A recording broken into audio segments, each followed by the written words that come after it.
जो opinion poll दिखा रहे हैं उसमें कुछ बेहतर स्थिति कांग्रेस की नहीं दिख रही है, छत्तीसगढ़ में भी।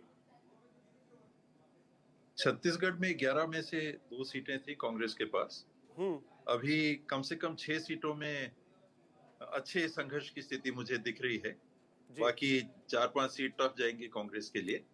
तो क्या हमने जो होता है लोगों का चुनाव में ओपिनियन कहा लिया, नहीं जा सकता। हमने लोगों का जो ओपिनियन लिया और उस हिसाब से जो हमने आंकड़े दिखाए उसके हिसाब से 10 सीटें कांग्रेस बीजेपी को जा रही हैं।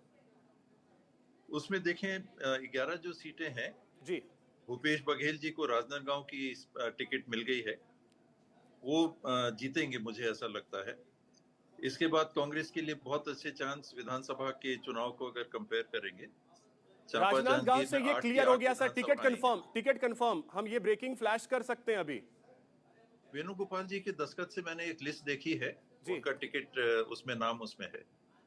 तो सबसे पहले सर मैं अपने साथियों से ये गुजारिश करूंगा पीसीआर की टीम से कि जल्दी से आउटपुट की टीम को कहें कि राजनांदगांव से भूपेश बघेल का टिकट कंफर्म हो गया है।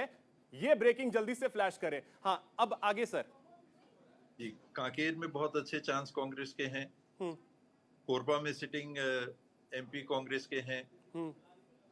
दुर्ग में टफ होगा, रायपुर में टफ होगा कांग्रेस के लिए, बिलासपुर में संघर्ष होगा, सरगुजा में टफ होगा, रायगढ़ में टफ जाएगा लेकिन संघर्ष किया जा सकता है, कैंडिडेट के ऊपर डिपेंड करेगा। महासमुंद में कांग्रेस के लिए चांसेस हैं, अच्छे चांसेस हैं। तो ये विश्लेषण है। बस्तर टफ होगा लेकिन चांस है कांग्रेस के। तो एक तरफा बीजेपी जीतेगी। 3 सीटों के अलावा मुझे फिलहाल नहीं दिख रहा है। बाकी संघर्ष होगा। 11 बीजेपी भी जीत सकती है, 5-6 कांग्रेस भी जीत सकती है, समय बताएगा। तो मतलब फाइट में सिर्फ 5 से 6 सीटों पर है कांग्रेस। हाँ, 6 सीटों में 6 से 7 सीटों लीड पे यानी कांग्रेस आप बीजेपी को दे रहे हैं, लीड बीजेपी को दे रहे हैं।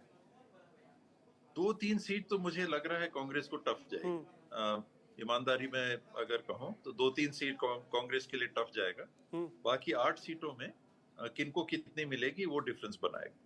तो सर ओवरऑल जो हम आंकड़ा दिखा रहे हैं 241 सीटों का अभी तक हमने हाल बता दिया है, जिसमें नॉर्थ ईस्ट की सीटें हैं, इसके अलावा बिहार, पश्चिम बंगाल, उड़ीसा, यहां की स्थिति हमने बताई, महाराष्ट्र, गुजरात की स्थिति हमने बताई है। उसमें 177 सीटों पर बीजेपी लीड कर रही है।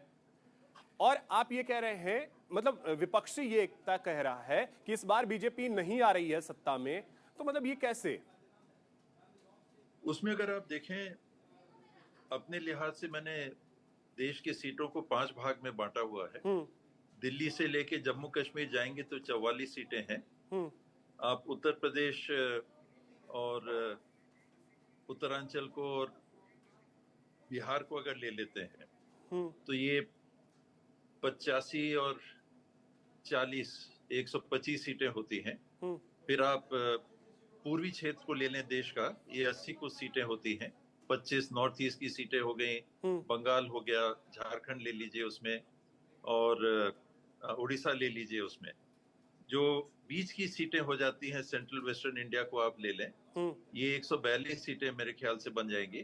आप गोवा को, महाराष्ट्र को ले लीजिएगा, 50 हो जाती हैं। 26 गुजरात की हैं, 25 राजस्थान की हैं, 40 मध्य प्रदेश और छत्तीसगढ़ की मिला के हैं।